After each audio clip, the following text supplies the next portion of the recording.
E aí, pessoal, tudo certo? Sejam super bem-vindos a mais um Conexão Cultura. Por aqui você fica por dentro, você já sabe, né? Das novidades mais quentes do mundo da música, do teatro, exposições e, claro, dos talentos incríveis de São José dos Campos e do Vale do Paraíba. É isso mesmo. Oi, galera. Que bom ter vocês com a gente mais uma vez, viu? Olha, falando em talentos, Ti, hoje nós vamos ter aqui no estúdio um talento que atravessou gerações por meio da literatura, viu? A nossa entrevista vai ser com a Cléo Monteiro Lobato, bisneta do pai da literatura infantil, Monteiro Lobato. A Cléo vai contar sobre o lançamento de uma nova série de livros inspirados no universo tão lindo, tão criativo, que foi feito por quem? Por Monteiro Lobato, né? E é claro que eu tô falando do Sítio do Pica-Pau Amarelo. Isso mesmo. E falando em livros, não pode faltar aquele, né, para adicionar na sua lista de favoritos. No quadro Tem na Biblioteca, mais uma dica. E no universo do cinema, Passárgada é a dica de filme no nosso quadro Sessão Pipoca, um longa estrelado e dirigido pela atriz Dira Paz. Olha, tá demais o programa, né, Ti? Tá demais, então você fica aqui porque a Conexão Cultura tá só começando.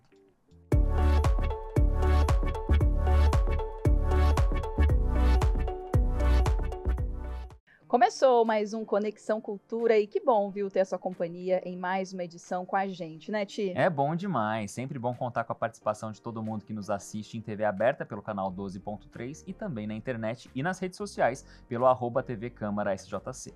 E ó, hoje o programa tá pra lá de especial. A nossa convidada carrega um legado lindo de obras de uns autores mais importantes da história da nossa região e do Brasil. É verdade mesmo, Fê. Ela não apenas é bisneta do escritor que é considerado o pai da literatura infantil, como ainda trabalha a obra dele até hoje, mais de 100 anos depois do lançamento. Olha que coisa. Nossa, muito tempo. E ó, e falando em lançamento, ela tá lançando uma série de livros adaptados que contam histórias de personagens que todo mundo conhece. Emília, Pedrinho, Narizinho. Visconde de Sabugosa, por favor, não se esqueça desse, é muito importante. Sim, por favor, nunca, nunca, nunca. Por isso, então, vamos chamá-la aqui. Seja muito bem-vinda, a escritora Cléo Monteiro Lobato. E aí, Cléo? Ai, obrigada pelo convite. Tô toda nervosa de estar aqui. É minha primeira vez em televisão. Ah, sério? Num estúdio assim? Num estúdio assim, é a primeira vez. Caramba, então a gente tá tendo essa honra, excelente. Pois é. Que demais. Não imaginei que eu fosse ficar tão nervosa. Não fica nervosa, não fica nervosa. A gente é que devia estar nervoso, porque não é todo dia, né, minha gente, que a gente Não recebe alguém que tem aí esse legado tão importante pra levar adiante. E você, a gente falou, é bisneta do Monteiro Lobato, mas me conta aí a árvore genealógica. Sua mãe, sua avó, é isso que são parentes diretas? Monteiro Lobato casou com minha bisavó, Maria da Pureza Natividade, os dois Taubaté. Tiveram primeiro vovó Marta, Sim. a filha mais velha. Depois tiveram Edgar, Guilherme e Ruth. Então minha avó Marta casou com o J. Campos, ilustrador e artista. Jura, meu avô, minha avó Marta tiveram uma mãe. A Sim. gente é bem econômico, é uma mulher tem Um filho só. Tem uma, é. Mamãe Joyce Lobato Campos casou Sim. com meu pai, Jorge Kornblum, tiveram eu. Então, assim, é Marta, Joyce e Cléo. E chegou em você. Exatamente. E vovó, que fazia ela era a pessoa que falava sobre Monteiro Lobato, dava as entrevistas para televisão, para Sim. jornal, todo o tempo. Sim. Até que ela ficou velhinha, com os 80 anos, não quis mais, daí mamãe passou a falar, até também ficar com seus 85, mas até Sim. 85 estava lá no programa do Jô Soares. Que legal. Do Miau? Mion? Mion? Não. Bial. Bial. Pedro Bial. Pedro Bial. E agora chegou a sua e vez, agora né, chegou a minha Cléo? vez. Mas, ó, Exato. chegou a sua vez não apenas de falar sobre a história de Monteiro Lobato, como de levar essa obra adiante. A gente sabe que eu sou suspeito pra falar, né? Sim. Porque eu já vivo o universo de Monteiro Lobato há muitos anos, trabalhei no sítio de Taubaté, atualmente faço parte do elenco da série também no SBT. Então, assim, é uma obra que ganha meu coração há muito tempo, mas você tá levando ela adiante com os livros. Inclusive, temos aqui algumas edições ao seu lado. Quero que você fale um pouquinho do seu lançamento. Então, como Monteiro Lobato é o pai da literatura infantil brasileira, e a gente, como sociedade, mudou, e os livros de Monteiro Lobato continuam sendo ensinados nas escolas, e pelo efeito da televisão, está sendo ensinado continuamente para crianças cada vez mais jovens. Sim, é verdade. Eu resolvi adaptar o livro Reinações de Narizinho, que é um livro desse tamanho. Grandão. Que Lobato escreveu, na realidade, durante 10 anos. Ele foi lançando em livros individuais, de 1920 até 31. 31 ele juntou todas aquelas histórias naquela livrão e publicou Reinações de Narizinho. E eu tô fazendo a mesma coisa ao inverso, né? Então, eu lancei em 2020 a primeira história, que é a história do Reino das Águas Claras. A Emília desce com a Narizinho, toma a pílula falante, basta falar sem parar. Sim. Essa é a primeira história, Narizinho Arrebitado. Daí, eu tô lançando todas as histórias. São 9 livros ao total, né? Vão ser 9 livros ao total, né? E tô no 8º já. Esse é o mais recente, A Pena de Papagaio. Mais recente, que é um amigo invisível que o Pedrinho faz, esse amigo invisível, que leva toda a turma para o mundo das fábulas. Isso é sensacional. Que demais. É incrível Fê? como o Lobato traz as fábulas para o universo brasileiro. É verdade, faz isso muito bem. Cléo, como é que foi esse processo criativo para você a fazer essa adaptação dos livros para esses livros, né? Como que foi tudo, assim? Então, a importância, eu resolvi fazer porque eu achei que era importante trazer para o universo das crianças do século XXI. Lobato escreveu em 1920. O nosso vernáculo, o jeito de conversar era outro. Exato. Tinha mesóclise, próclise, ênclise, que o povo nem sabe o que é, dar-lhe-ia, centamologia, era uma complicação. Palavras complicadas. Crianças de 10 anos, que era para quem ele escrevia, sabiam grego e latim. Então, era um outro universo infantil. Então, primeiro eu atualizei a gramática, daí atualizei o jeito de falar entre os personagens para o jeito de hoje, né? E depois, a coisa mais importante que eu fiz, que eu tenho o maior orgulho, eu atualizei a personagem Nastácia. Exato. Isso é muito importante, porque a gente sabe que é uma discussão há tempos, né? Até alvo de crítica a isso, de dizer que era uma visão preconceituosa. Acho que muita gente se esquece, inclusive, o contexto histórico e social no qual Monteiro Lobato vivia quando escreveu essa obra. Hoje, a gente vive, ainda bem, né, minha gente, uma realidade completamente diferente. Então, atualizar essa personagem é uma virada de chave incrível. Pois é, e eu acho fundamental e necessário. Já que eu tenho um nome, já que eu tenho a voz, eu tenho a obrigação de ajudar nessa discussão. É o meu ponto de vista. E o que você fez com a tia Anastácia na sua adaptação? Então, primeiro, Lobato fez uma tia Anastácia no contexto da época dele. Pós-final da escravidão, então ela era ex-escrava e não sabia ler, era analfabeta, né? E morava lá no sítio com a Dona Benta, cozinhava lá. A televisão passou a tia Anastácia para uma empregada, que era a realidade da década de 70, 80, 90, mas o mundo foi para frente. Então agora a minha tia Anastácia é simplesmente o que ela sempre foi, amiga de Dona Benta. Sensacional. Só que agora ela é amiga de infância, né? Orgulhosa de ser quem ela é, da sua descendência africana, tem umas roupas diferentes, gerencia o sítio junto. Porque Lobato, a obra dele, Reinações de Narizinho, foi o primeiro autor que coloca 4 personagens femininas como personagens principais. Que ótimo. E aí a tia Anastácia tá ali para afirmar mais uma personagem feminina. Agora eu incluo ela mais também nas histórias. Que ótimo. Isso é Porque demais. as crianças são são os personagens principais, que vão, que vêm, tarará. E a Dona Benta e a tia Anastácia ficam mais para trás e a tia Anastácia mais para trás ainda. Então eu botei ela em pé de igualdade. Excelente. Amigas. Inclusive, é uma honra pra gente falar também agora a respeito da nova adaptação, que eu tenho que defender, porque eu faço parte do elenco do SBT, onde a tia Anastácia também é retratada exatamente desse jeito, inspirado na tia Anastácia, que ela atualizou maravilhosamente bem. Então, é uma amiga da Dona Benta, gerenciando o sítio junto, e é lindo de ver. E eu sou sua amiga. É uma honra estar do lado desse amigo querido. Pessoal, o papo tá ótimo, tá muito bom, mas a gente precisa fazer o intervalo rapidinho, viu? Sim, ó, é rapidinho mesmo, é só o tempo da gente aqui, ó, tomar uma água, a Cléo também, voltar ainda nesse clima de literatura com uma dica de livro, sim, no quadro Tem na Biblioteca. Já, já.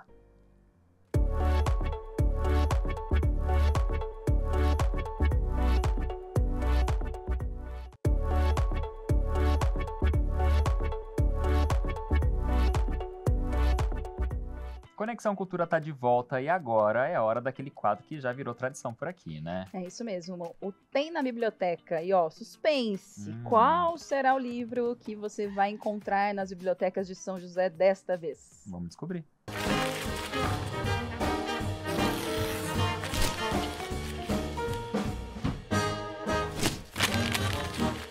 Quando certa manhã Gregor Samsa acordou de sonhos intranquilos, encontrou-se em sua cama metamorfoseado num inseto monstruoso.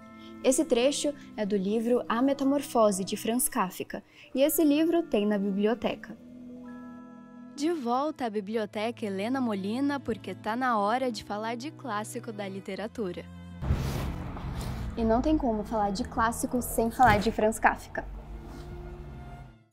Я уже встаю.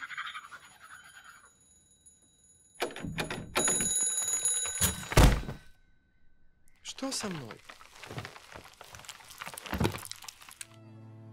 Kafka nasceu no século XIX, em Praga, capital da atual República Tcheca.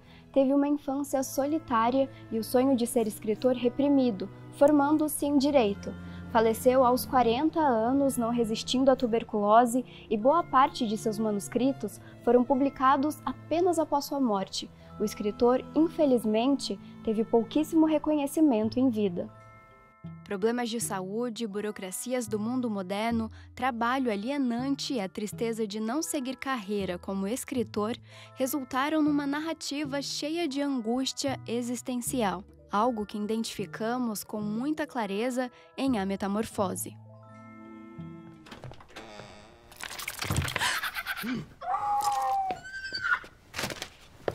Neste livro conhecemos o Gregor, um homem que se transforma num inseto gigante da noite para o dia sem qualquer explicação.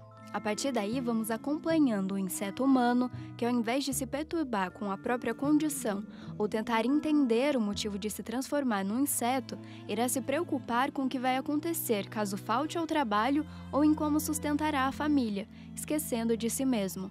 Um texto que reflete de forma até satírica sobre a insignificância da vida e a fragilidade das relações humanas. A Metamorfose também é um ótimo exemplo da literatura do absurdo, apresentando características como irracionalismo e deformação da realidade.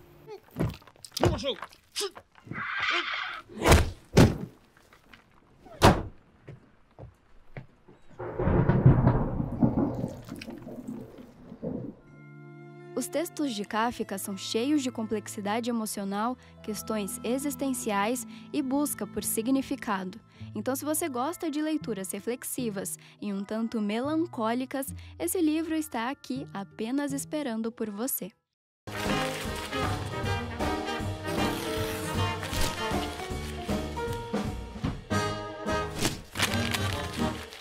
E vamos voltar a conversar aqui no estúdio com a escritora Cléo Monteiro Lobato. Cléo, me fala um pouquinho agora sobre o seu projeto, né? Trazer todos esses livros, né, para as escolas. Você tem esse projeto resgatando, né? Deixando que essa cultura fique viva, né? Dentro dessas escolas, né? Para as crianças. Esse ambiente hoje pedagógico, em dia. né? Exatamente. Exatamente. Então, como Monteiro Lobato, desde 1921, é ensinado nas escolas do Brasil.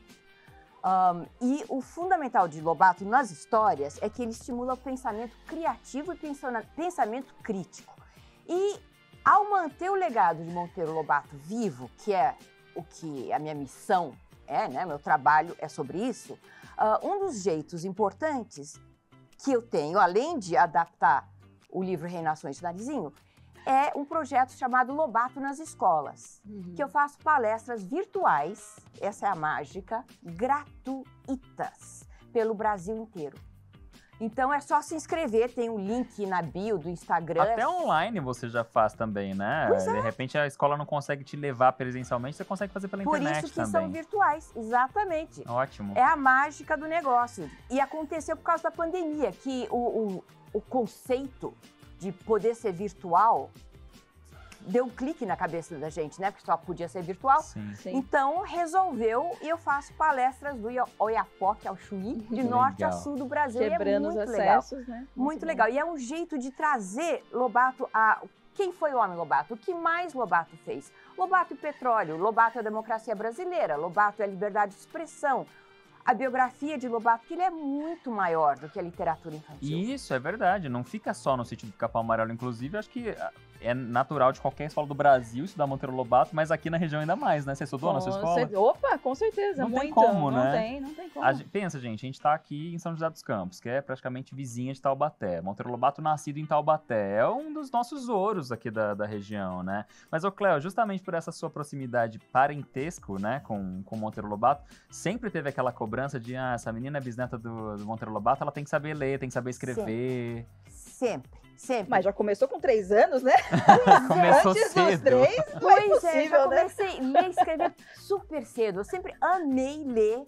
Realmente, tem bilhetinho meu com 3 anos de idade já, mas sempre teve a cobrança. É. Minha mãe também reclamava disso, dessa cobrança de ter que ser a melhor em gramática e literatura e saber. Ainda bem que eu gostava de declinar verbos. Ela te exigia isso, é isso? Não, é sempre na escola. Ela não sempre gostava na que você escola. fosse cobrada.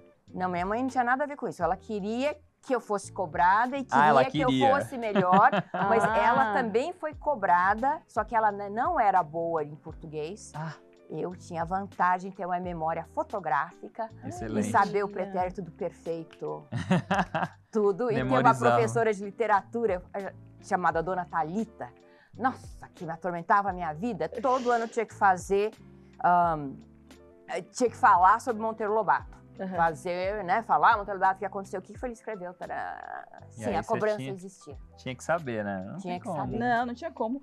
E, Cléo, sobre os livros, né, essa parte das ilustrações também, para chamar, né, essas crianças, né, a atenção, como foi esse processo também de adaptação, né? Você falou do português, mas Vale. também para as cores, né, trazer os desenhos. Exatamente. A Emília, né, muda de roupa também, né, as ilustrações. Então, esse o processo de adaptação do primeiro livro foi difícil, porque eu estava com muito medo também de mexer numa obra icônica.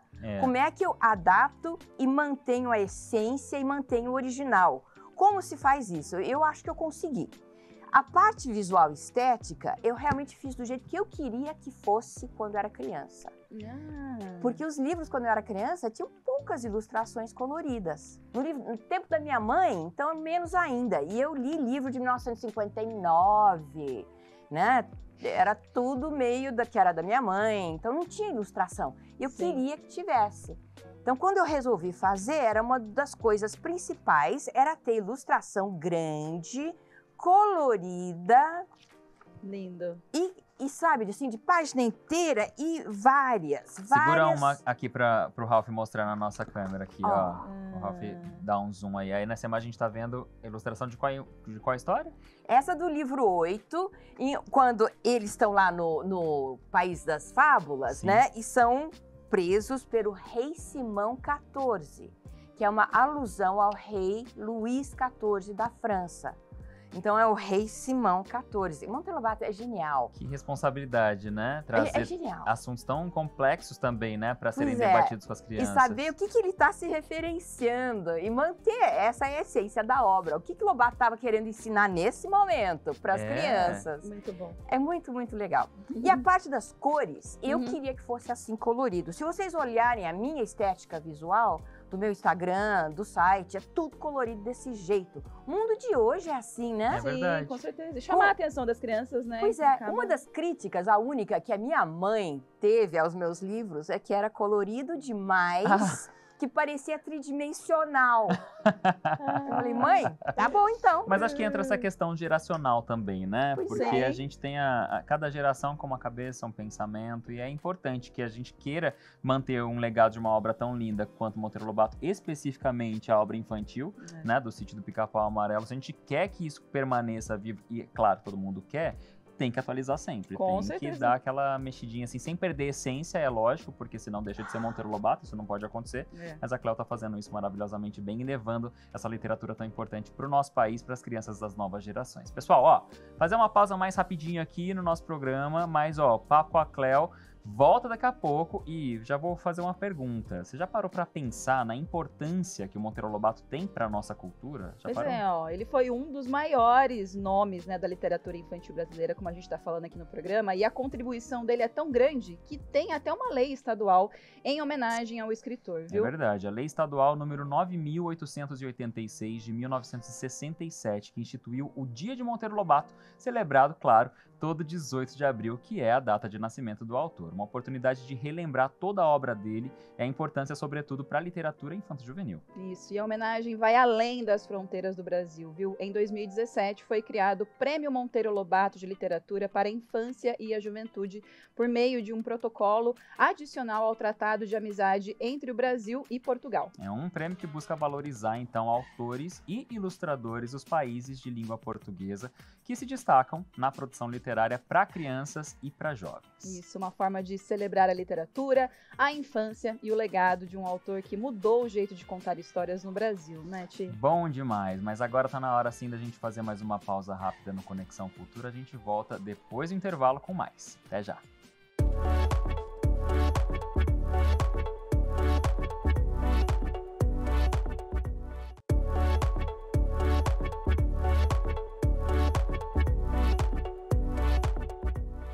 Conexão Cultura está de volta para o nosso último bloco. Isso, e chegou a hora do quadro Sessão Pipoca, com uma dica pra lá de interessante para você curtir. O filme da vez é Passárgada, uma obra brasileira que mistura poesia, reflexão e um olhar diferente sobre a juventude e o cotidiano. O enredo traz a história de uma bióloga que se envolve e se descobre como mulher num projeto de pesquisa na Mata Atlântica. Prepare então a pipoca, porque a dica de hoje vai te fazer pensar.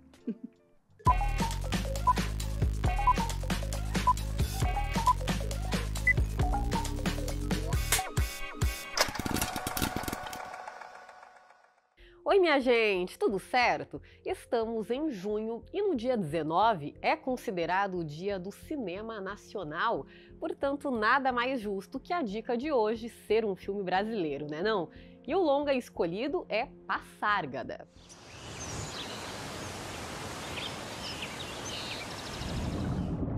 Dá licença. Dona Irene? Cissa não teve condição de ir com a senhora hoje, me pediu para acompanhar.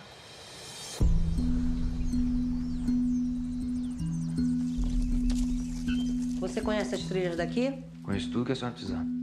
A Irene é uma ornitóloga solitária, uma mulher do mundo, como ela mesma gosta de dizer. E ela não tem contato próximo com os parentes e vive ali um conflito entre a ausência da filha e, ao mesmo tempo, ela não tem aquela tal vocação materna da qual as mulheres são tão cobradas, sabe? E trabalha, faz parte ali de uma rede internacional de tráfico de animais silvestres. This could be our great moment. We might gather, a selection collection of items, very, very exclusive. You know it's hard, don't you? It's very hard. Ao longo do filme, acompanhamos os conflitos desta personagem. A Irene vive um conflito existencial. Passárgada é levemente inspirado ali no poema Vou-me Embora de Passárgada, escrito por Manuel Bandeira. É um longa parado que em alguns momentos fica assim arrastado. Eu não me incomodei, me deixei ali levar pela história, pela subjetividade desta obra e pelos sons dos pássaros e da natureza. Mas é muito pessoal, né? São poucos os conflitos, eu achei. No entanto, gostei dos diálogos que esse longa ofereceu. E não são muitos também, viu? Não há muitas falas. It's our big chance. Your deadline is Saturday. Listen to me, Peter, please. Ô, dona Irene? Oh, A senhora tá sozinha aí nessa pesquisa? você tá ouvindo alguém mais aqui? Gira Paz tá ótima, inclusive foi a estreia dela na direção. O Humberto Carrão também tá excelente, ele é muito bom ator, né? Eu diria que vocês terão uma experiência sensorial, é uma imersão mesmo na Mata Atlântica. E eu me permiti ali desfrutar dessa história. E eu destaco a fotografia, que é muito, muito bonita. Quem é você? Você quer saber quem eu sou? quem eu fui. Assistam, gente. E semana que vem eu tô de volta, então, com mais dicas pra vocês aqui no Sessão Pipoca. Até!